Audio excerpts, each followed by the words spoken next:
हाँ, कहाँ पढ़ते हैं हम, क्या बता रहे थे लास्ट? यहाँ पर कुछ बता रहे थे।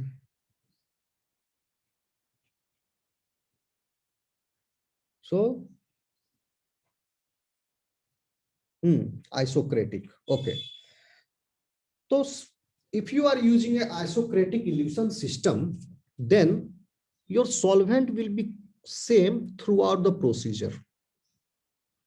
In the gradient system, what you do is you gradually increase the polarity of your solvent or decrease the polarity of the solvent.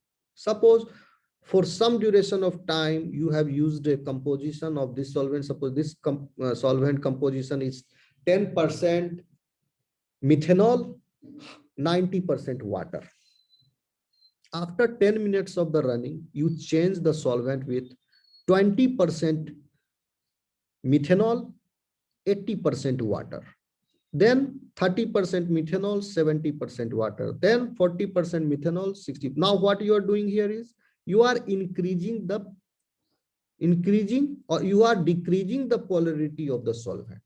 Not increasing, you are decreasing, because methanol component is increasing in your solvent and water component decreasing. So you are increasing the non-polarity of the solvent but decreasing the polarity of solvent. So this is a gradient type of elution system. इससे क्या होता है फायदा? Gradient type से हमारा जल्दी separation हो जाता है, क्योंकि अगर यहां पर हम ये this solvent is non polar like in the reverse phase HPLC, और आपका कॉलम में क्या है गया, sorry, in reverse phase the solvent mobile phase is polar and the column is non polar, modified silica था। तो जब कॉलम नॉन पोलर था तो आपके सैंपल में नॉन पोलर जो कंपाउंड्स थे they will be stick to the HPLC column. अब उनको बाहर निकालने के लिए, क्योंकि पोलर जो है वो पहले निकल गया, अब नॉन पोलर इसमें स्टिक है। अब नॉन पोलर को बाहर निकालने के लिए हम क्या करेंगे, सॉल्वेंट को चेंज कर दें। ओके, सो मोबाइल फेज को जैसे चेंज किए नॉन पोलर को बाहर निकालने के लिए, अब यहां पर क्या कर दिए, मोबाइल फेज को हम, नॉन पोलर को बाहर निकालना है तो मोबाइल फेज को हम फिर नॉन पोलर कर देंगे। और अगर नॉर्मल फेज वाले में क्या हो रहा था, स्टेशनरी फेज में आपका क्या ट्रैप हो रहा था, स्टेशनरी फेज क्या था, पोलर था, नॉर्मल सिलिका था, पोलर था। तो पोलर था तो वहां पर पोलर कंपाउंड ट्रैप हो रहा था, नॉन पोलर पहले इल्यूट हो गया, तो यहां पर पोलर ट्रैप है। तो then what you will do is you will change your solvent, you will make your solvent polar, which is more polar than the silica. तो अब ये ज्यादा पोलर हो गया सिलिका से, तो वो आपका सब्सटेंस जो मिक्सचर में सैंपल में था यहां ट्रैप हो गया था, वो इसमें डिजोल्व होकर के बाहर आ जाएगा। तो सॉल्वेंट और मोबाइल फेज को चेंज करने से, यानी ग्रेडियंट सिस्टम से हमको ये बेनिफिट एडवांटेज मिलता है कि we elute out the different components present in your sample mixture very efficiently and in less time.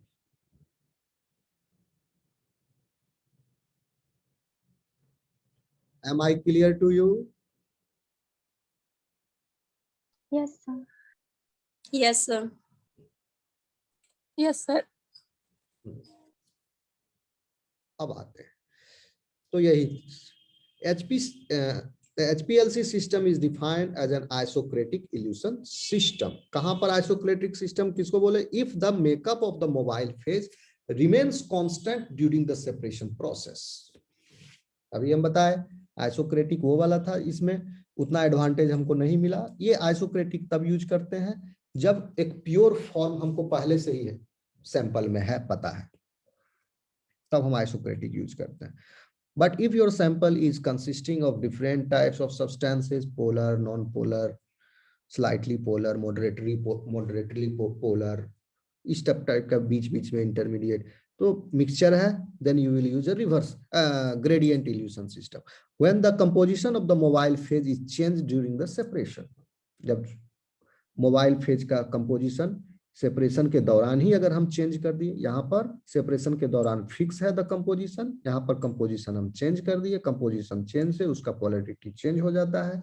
The HPLC system is defined as a gradient illusion system now. Using gradient system, two different techniques are available: low pressure gradient LPG and high pressure gradient HPG. ये अब उतना detail में नहीं जाएंगे, beyond the scope of your syllabus, इसलिए यहीं तक छोड़ो। जान लो एलपीजी एंड एचपीजी होता है। ग्रेडियंट सिस्टम का भी दो टाइप है। अब आते हैं डिटेक्टर सिस्टम पर, डिटेक्शन कैसे करता है इसमें। नाउ व्हाट विल हैपन, अभी तक आपका सेपरेशन हो गया, इल्यूशन पोलर है नॉन पोलर है। पहले अगर column stationary phase non polar है तो पहले पोलर बाहर आया, ये अगर नॉन पोलर है, हाँ अगर स्टेशनरी फेज नॉन पोलर है तो पहले पोलर बाहर आएगा, अगर पोलर है तो नॉन पोलर बाहर आएगा। तो इस तरह से डिफरेंट टाइम पर सब अब बाहर निकल रहा है। तो अब निकल रहा है तो उसको डिटेक्ट करने की जरूरत है। कैसे डिटेक्ट करेंगे? डिटेक्टर के द्वारा। So there are several ways of detecting when a substance has passed through the column. बहुत सारा तरीका है। A common method which is easy to explain here uses ultraviolet absorption. ये सबसे सिंपल वाला है अल्ट्रावायलेट एब्जॉर्प्शन, इसलिए आपको यहाँ पर हम समझा देते हैं। ये वाला डिटेक्टर अल्ट्रावायलेट एब्जॉर्प्शन एज हमने पढ़ाया है आपको, स्पेक्ट्रोफोटोमीटर याद है? भूल गए?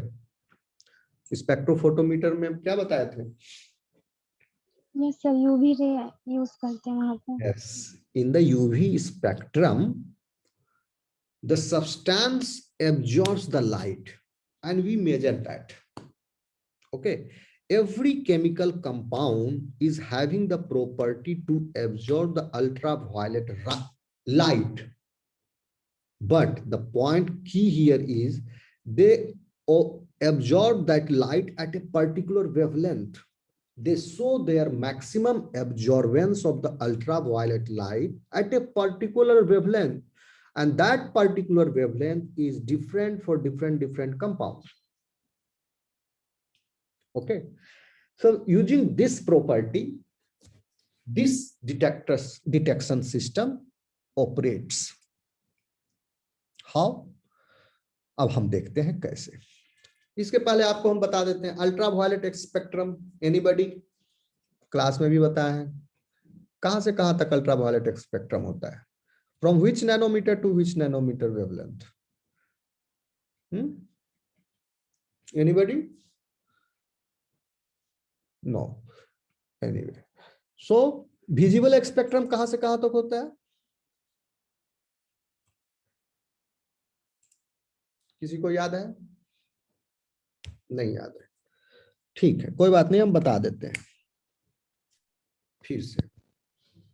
इंफ्रारेड रे 700 नैनोमीटर। पहले तो आप ये समझ लो वेवलेंथ छोटा होते जाएगा तो एनर्जी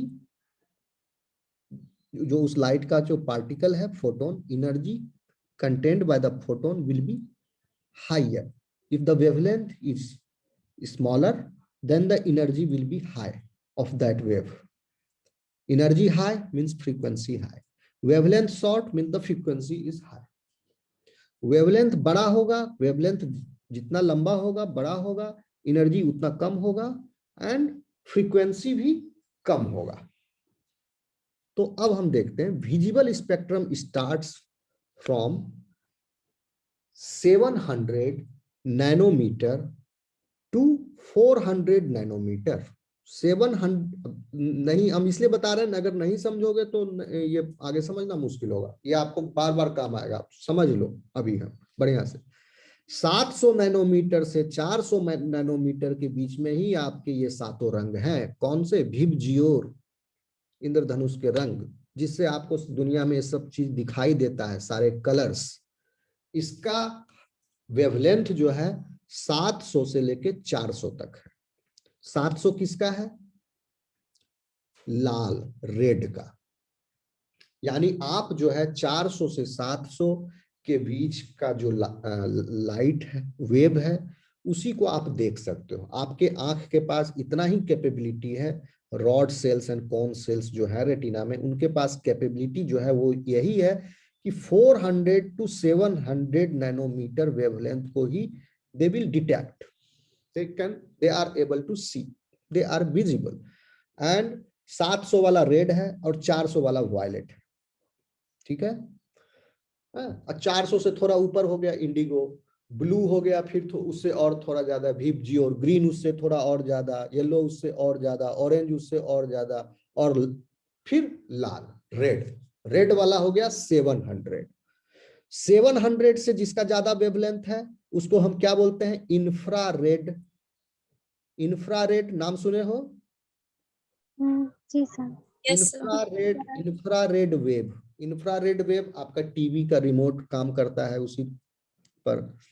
रिमोट में देखोगे आगे लाल रंग का लाइट एकदम बहुत हल्का डिम जलेगा, एकदम अंधेरा करके देखना, जो आगे का बल्ब लगा रहेगा। टीवी का रिमोट मोबाइल में भी यूज होता था पहले, अब नहीं यूज होता। तो इंफ्रारेड वेवलेंथ है, अब कम यूज होता है, पहले यूज होता था ज्यादा, उसका कम एप्लीकेशन हो गया। ग्लोबल वार्मिंग भी इसी से हो रहा है, इंफ्रारेड वेवलेंथ। उसका वेवलेंथ ज्यादा होता है तो ट्रैप हो जाता है गर्मी, CO2 का लेयर जो है ट्रैप कर लेता है लार्जर वेवलेंथ को, ठीक है। अब इंफ्रा वेवलेंथ, इंफ्रारेड से कम जिसका वेवलेंथ है वो कौन सा हो गया? Red light. क्या है? 700 नैनोमीटर। रेड लाइट से कम ऑरेंज, फिर सबसे नीचे वाला वायलेट। वायलेट का वेवलेंथ 400 नैनोमीटर। 400। 400 नैनोमीटर से कम जिसका वेवलेंथ हो गया उसको हम बोलते हैं अल्ट्रा वायलेट। यानी अल्ट्रा वायलेट जो है 400 से नीचे जाते गए वेवलेंथ, यानी एनर्जी अब क्या हो गया? अल्ट्रा वायलेट रेज का एनर्जी ज्यादा हो गया क्योंकि वेवलेंथ कम है, विजिबल स्पेक्ट्रम से वेवलेंथ कम है।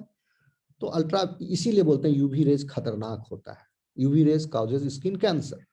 So that's why ozone is required for earth, healthy earth, okay। But still, even if the ozone परत जो है आपका ultraviolet rays को absorb करता है, still 10% ultraviolet rays, around 10% it comes to the earth, and that causes skin problem to you. So you use sunscreen these days in hot sunny days, okay। बीच पर जो लोग बैठे रहते हैं, लेटे रहते हैं, वो भी लगाते रहते हैं सनस्क्रीन लोशन, यूवी प्रोटेक्शन, ये देखते हो लिखा रहता है, okay. So because UV light is having high energy. अब इसका कहां से रेंज है? 400 नैनोमीटर से लेके 10 नैनोमीटर तक। सोचो 10 नैनोमीटर वाले में कितना ज्यादा एनर्जी होगा, बहुत ज्यादा एनर्जी होगा। अब 10 नैनोमीटर से भी कम हो गया तो फिर नीचे चला गया क्या? माइक्रोवेव, फिर एक्स रेज, फिर गामा रेज, फिर आगे ऐसे जाते जाते और ज्यादा एनर्जी। गामा रेज में काफी ज्यादा एनर्जी होता है। लेजर रेज बहुत ज्यादा एनर्जी है उसका, और कम वेवलेंथ है। लेजर से तो लोहा भी काट देते हैं, लोहा को भी पिघला देते हैं, ऑपरेशन होता है, सर्जरी होता है, लेजर से कटाई होती है। गामा नाइफ होता है, कैंसर में ट्रीटमेंट किया जाता है गामा नाइफ से, कैंसरस टिश्यू को गामा रेज से किल किया जाता है। तो आप मोटा मोटी कंसेप्ट समझ गए यूवी लाइट का। यूवी लाइट का एनर्जी ज्यादा है विजिबल लाइट से।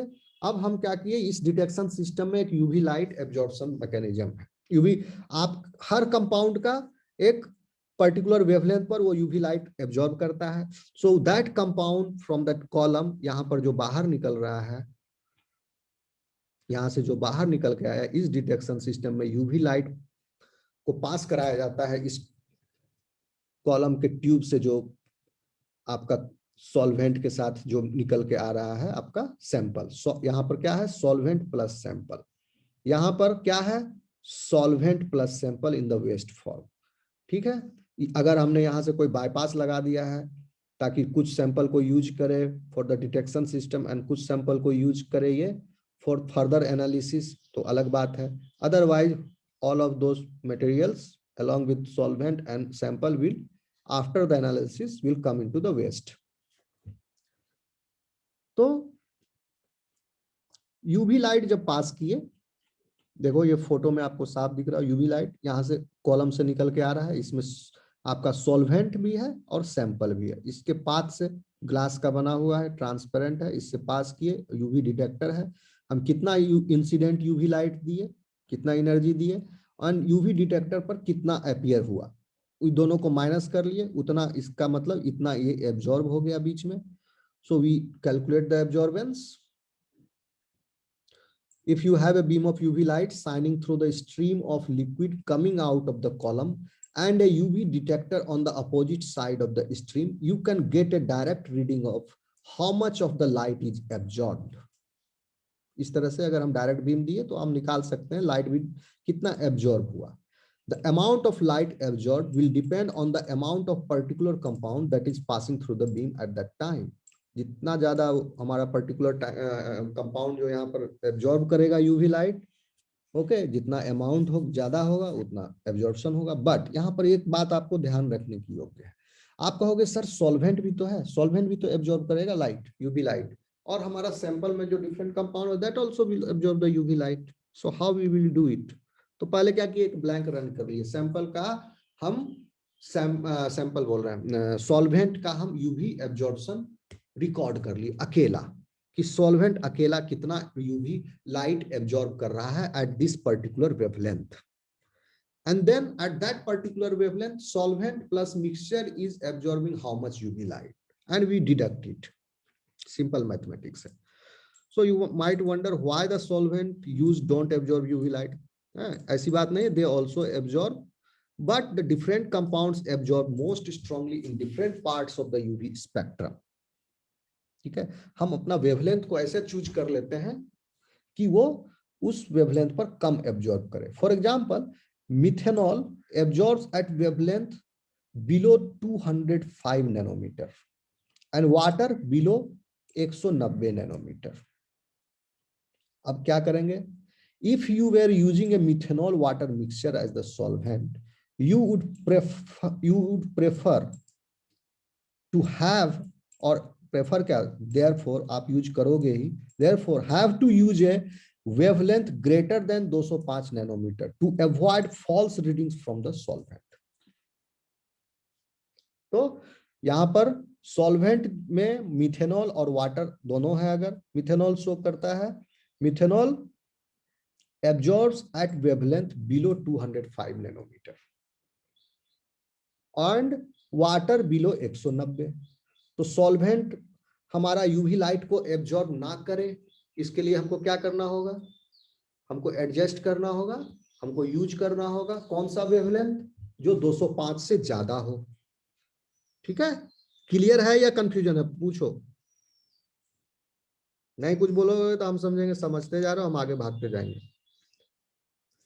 सॉल्वेंट में मिथेनॉल वाटर मिक्सचर है, मिथेनॉल एब्जॉर्ब कर रहा है वेवलेंथ बिलो 205 एंड वाटर कर रहा है बिलो 190. अगर 205 यूज करेंगे तो वहां मिथेनॉल का भी एब्जॉर्बेंस आ गया. तो आप कैसे निकालोगे कि हमारा, कैसे पता करोगे कि this absorbance, whether this absorbance is because of sample alone? तो हम ऐसा वेवलेंथ यूज करेंगे जिसमें हमारा सॉल्वेंट जो है एब्जॉर्ब ना कर सके यूवी लाइट. क्लियर है? Yes, sir. Yes, sir. Yes, sir. अब कैसे इसके रिजल्ट को इंटरप्रेट करते हैं? The output will be recorded as a series of peaks, जैसा कि हम पहले देखे थे गैस लिक्विड क्रोमेटोग्राफी में. Each one representing a compound in the mixture passing through the detector and absorbing UV light. UV light absorb, जैसे detector से pass कर रहा है एंड यूवी लाइट एब्जॉर्ब कर रहा है, and each component is shown as a peak. जैसे ही अपीयर हुआ उसका एक पीक शो करेगा. Okay, if there are two peaks it means there are two compounds. If there is a single peak there is one compound. But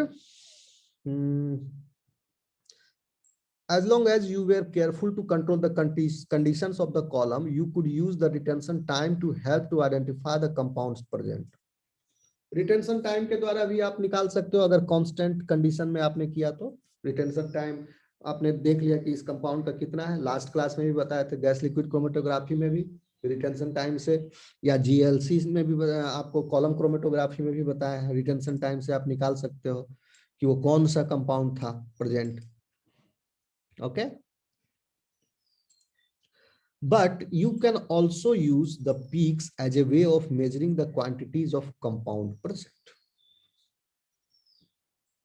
मतलब retention time अगर उपलब्ध नहीं है तो आप, यानी एक बिल्कुल ही नया कंपाउंड है, वो पहले किसी ने स्टडी नहीं किया है, तो आप क्या करोगे, you can also use the peak, ये सब पीक को यूज करके a way of measuring the quantities, कितना क्वांटिटी है ये आप पता कर सकते हो पीक के द्वारा of the compounds present. Let us suppose that you are interested in a particular compound X. If you injected a solution containing a known amount of pure X into the machine, not only could you record its retention time, but you could also relate the amount of X to the peak that was formed. अगर pure substance हम machine के शुरुआत में डालें और इसका हमको quantity पता करना है, ये सेंसिटिव क्यों इसको बोल रहे हैं, क्योंकि even your compound of interest is present in very minute quantity, nano scale level पर भी अगर है, nano quantity में भी है, then also it will be detected and you can quantify by using this HPLC system. That is why it is called as sensitive, very sensitive. So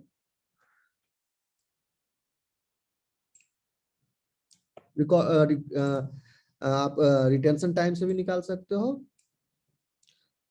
अगर आपने pure compound डाला इसमें.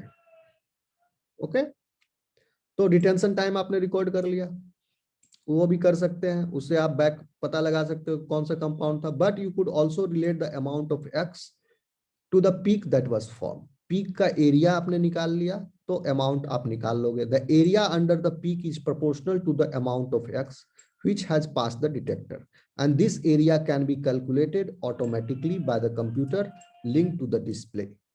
The area it would measure is shown in green, very simplified diagram. तो ये area major कर लिए, pure substance डाले थे, एक पीक आया. प्योर सब्सटेंस डालोगे तो क्या आएगा, एक पीक आएगा. मिक्सचर डालोगे तो there will be several peaks depending upon the components. कितना, if in your mixture there are 10 components, you will observe 10 peaks. If a mixture is having only 2 components, then it will show you 2 peaks. Now, if the solution X was less concentrated, यानी अब जो है solution X मतलब this solution is having solvent plus sample, या और solvent तो आपका mobile phase है, वो तो एक्सेस में है ही ऑलरेडी, तो आपका सैंपल जो है उसमें मोबाइल फेज प्लस सैंपल, तो आपका क्या हो गया, compound of your interest is now very diluted. Okay, या आपका कंपाउंड ऑफ इंटरेस्ट जो है वो और भी ज्यादा डाइल्यूटेड हो, उसमें जैसे हल्दी में curcumin, curcumin is the active substance which is present in the turmeric, and it is having a very medicinal value. हल्दी जो है इतना आयुर्वेदिक और इतना लाभदायक फायदेमंद क्या होता है, it is because of the curcumin substance compound which is present in the turmeric. So if you want to isolate the curcumin from the haldi, so हल्दी में अब 4 किलो हल्दी से निकालोगे तो थोड़ा सा एक बूंद कर्क्यूमिन निकलेगा, तो it is present in very minute quantity. So what you will do is, कैसे करोगे, तो उसमें क्या होगा, उस केस में कर्क्यूमिन का पीक जो है छोटा होगा. छोटा पीक मतलब smaller area means the quantity is less concentrated. If the solution of X was less concentrated, the area under the peak would be less, although the retention time will still be the same. क्योंकि compound दोनों same है, under constant condition retention time तो same ही होगा, लेकिन peak का area घट जाएगा अगर आपका कंपाउंड जो है माइन्यूट अमाउंट में प्रेजेंट है तो in your sample mixture. Okay, this means that it is possible to calibrate the machine so that it can be used to find how much of a substance is present even in very small quantities. Be careful though, if you had 2 different substances in the mixture X and Y, could you say anything about the relative amounts? No. यहां पर problem आ जाता है. UV detection system अगर आपके detector में use हो रहा है, इस वाले HPLC का डिटेक्शन सिस्टम आपको बदलना पड़ेगा। ये डिटेक्टर को अभी हम डिटेक्टर में क्या यूज कर रहे थे, यूवी जो सबसे सिंपल वाला था, गैस वाले में भी आपको बताए थे वो जिसमें जला दिए थे, क्या था, आयन गैस वाला था ना, उसमें क्या बोल डिटेक्टर था एक, फ्लेम आयोनाइजेशन डिटेक्टर, सबसे सिंपल वाला जो कॉमनली यूज होता है। यहां पर द डिटेक्शन सिस्टम इज जो कॉमनली यूज होता है, जो अभी हम डिस्क्राइब कर रहे हैं, बता रहे हैं, वो कौन सा है, UV detection system, UV detect. Ultraviolet absorption UV detection system.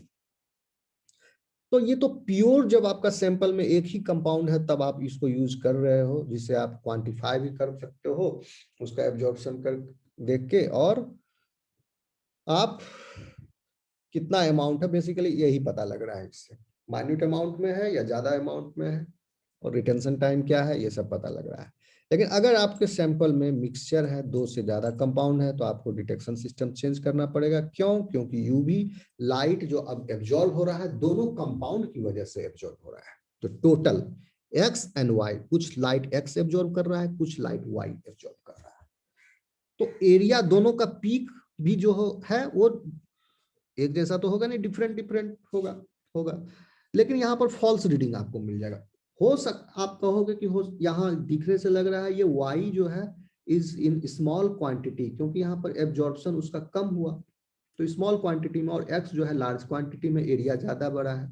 तो इम्प्योर सैंपल जब आप यूज करोगे तो फॉल्स रीडिंग दे देगा। ऐसा इस वजह से भी हो सकता है, क्योंकि ऐसा इस वजह से भी हो सकता है कि y suppose if the wavelength here if you have used here is fixed, the same wavelength पर ही एब्जॉर्प्शन हो रहा है x का भी एंड y का भी, तो उस वेवलेंथ पर हो सकता है कि x ज्यादा एब्जॉर्प्शन कर रहा हो and y compound is absorbing less. y suppose ये 205 नैनोमीटर एब्जॉर्प्शन wavelength है, तो 205 पर x is having showing more absorption, and y compound is having the property to show the maximum absorbance at 240, suppose 240 nanometre पर है। तो आपका एक wave 205 है, तो 205 पर x will show the largest absorption, so it will give you the false positive result. So if you are using UV absorption system, you cannot do it if this is a mixture of the substance. If you add two different substances in the mixture, X and Y, you cannot use this type of detection system. So in this diagram, the area under peak Y is less than for X. That may be because there is less Y than X. ये भी हो सकता है कि less Y हो, but it could equally well be because, ठीक है, ये इस वजह से भी हो सकता है कि Y absorbs UV light at the wavelength you are using less than X does. इसका मैक्सिमम एब्जॉर्बेंस यूवी लाइट का कुछ अलग है, इसका मैक्सिमम एब्जॉर्बेंस जो है वेवलेंथ, किस वेवलेंथ पर मैक्सिमम एब्जॉर्बेंस होगा एक्स कंपाउंड का, that wavelength is different, and the Y का किस वेवलेंथ पर मैक्सिमम एब्जॉर्बेंस होगा, that also is different, but here the wavelength is fixed. So the wavelength is fixed, so different amounts of absorption will be shown. So you cannot calculate the amount if the sample is impure by using this detection system. There might be large quantity of Y present. हो सकता है Y ज्यादा quantity में हो लेकिन peak छोटा दिखा रहा है यहाँ पर, इसलिए क्यों, but if not absorbed weakly, क्योंकि absorption weak था. Okay, so it will give a small peak. तो आप कहोगे क्या करेंगे सर इस हालत में, हम कौन सा डिटेक्शन सिस्टम लगाएंगे? तो ये तो हम बहुत सिंपल, ये मशीन बहुत फास्ट है, ये बहुत सिंपल वाला डिटेक्शन सिस्टम बताया, और भी बहुत डिटेक्शन सिस्टम होते हैं, we will use that, you can use that. या नहीं तो आजकल क्या किया जाता है, we attach the mass spectrometer to it. What is a mass spectrometer? बार बार आ रहा है, मास स्पेक्ट्रोमीटर क्या है, एनीबॉडी? नहीं, मास स्पेक्ट्रोमीटर क्या है, ये आपके सिलेबस में नहीं है, लेकिन ये भी काफी सोफिस्टिकेटेड मशीन है and it is used for analysis of A compound. Okay, so it is an analytical technique that is used to measure mass to charge ratio of ions. Okay, and the results are typically presented as a mass spectrum, and the plot is generated. Okay, which is the function of mass to charge ratio. आपको नहीं समझ में आएगा तो भी मैं बता दे रहा हूं क्या फायदा होता है मास स्पेक्ट्रोमेट्री यूज करने से.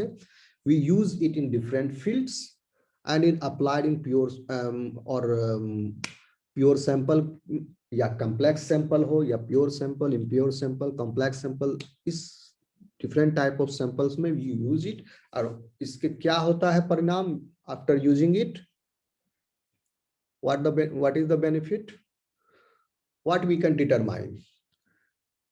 Because a mass spectrum is generated and which is a plot of the ion signal as a function of mass to charge ratio. नहीं समझ में आएगा तो मैं बाद में कभी एक्सप्लेन कर लेगा, सुन लो. Okay, it is a function of that ion signal is a function of mass to charge ratio, and the spectra generated are used to determine the elemental or isotopic signature of the sample. By doing this, you can easily calculate the masses of the particles, okay, or the molecules present in your sample, and also you can elucidate the chemical identity of that compound. Even the structure of the molecule you can calculate, you can elucidate. Okay, so it is basically mass spectrometry is the, if you provide to this machine your pure sample or impure sample, what it will do is it will calculate the masses of the particles, the molecules. It will elucidate the chemical identity or the chemical formula, कितना carbon है, कितना hydrogen है, कितना oxygen है इस compound में. ठीक है, वो निकाल के दे देगा. ये नया कंपाउंड कैसे हो, माइक्रोस्कोप से तो कुछ दिखेगा नहीं ना. कंपाउंड माइक्रोस्कोप से दिखता है क्या, कुछ नहीं. मैक्रोमोलिक्यूल्स भी नहीं दिखता. मैक्रोमोलिक्यूल्स क्या, structure which is having many macromolecule, that only you can see bye electron microscope. Plasma membrane you can see bye electron microscope. अब प्लाज्मा मेम्ब्रेन के अंदर आप जान रहे हो लिपिड बायलेयर है, लिपिड बायलेयर में मैक्रोमोलिक्यूलर लिपिड. ठीक है, so you can not see the chemical compound. What you can do is you can only analyze the chemical properties of that chemical compound. Okay, समझ में आया आपको बात. क्या होता है, मास स्पेक्ट्रोमीटर का यूज करके हम एक कंपाउंड का हम पूरा जन्म कुंडली निकाल सकते हैं उसका. In a typical process. Mass spectrometer अगर कभी सिलेबस में आएगा तो मैं और डिटेल में बता दूंगा. तो आपको इतना मैंने बता दिया है कि इससे हम मॉलिक्यूल्स को, कंपाउंड को आइडेंटिफाई करते हैं. So this is where it gets really clever. हम क्या किए, यहाँ पर चैनलाइज कर दिए. कुछ कंपोनेंट यूवी में गया, कुछ कंपोनेंट मास स्पेक्ट्रोमीटर में गया, फ्रैक्शन कर दिए. यहाँ पर मास स्पेक्ट्रोमीटर में लगा दिए, इसको अटैच कर दिए, अटैचमेंट कर दिए. तो क्या हो रहा है, when the detector is showing the peak, some of what is passing through the detector at that time and can be diverted to a mass spectrometer. There it will give a fragmentation pattern which can be compared against the computer database of the known patterns, and that means that the identity of a huge range of compounds can be found without having to know their retention times. Retention time आप पता करने के लिए, retention time, knowing retention time is somewhat a crude method.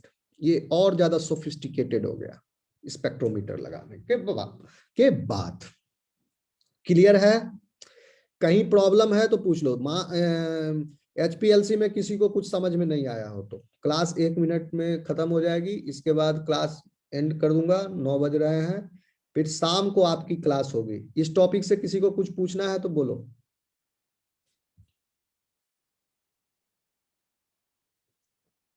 Hello, मेरी आवाज आ रही है? जी sir. और एक मौका और दे रहे हैं शाम हाँ को. सर. शाम को जो क्लास में रहेंगे उनको मैं ग्रुप में ऐड कर दूंगा, जिनको अभी ग्रुप से निकाला है।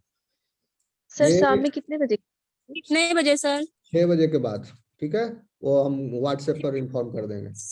तो ओके। जो भी लेट हुए हैं उनकी सजा यही है कि आज दिन भर सुबह से लेकर शाम तक वो निष्कासित रहेंगे, शाम को फिर एंट्री उनको मिल जाएगी जो आ जाएंगे टाइम पर। Okay, am I clear? Yes sir. Class end करें? Sir yes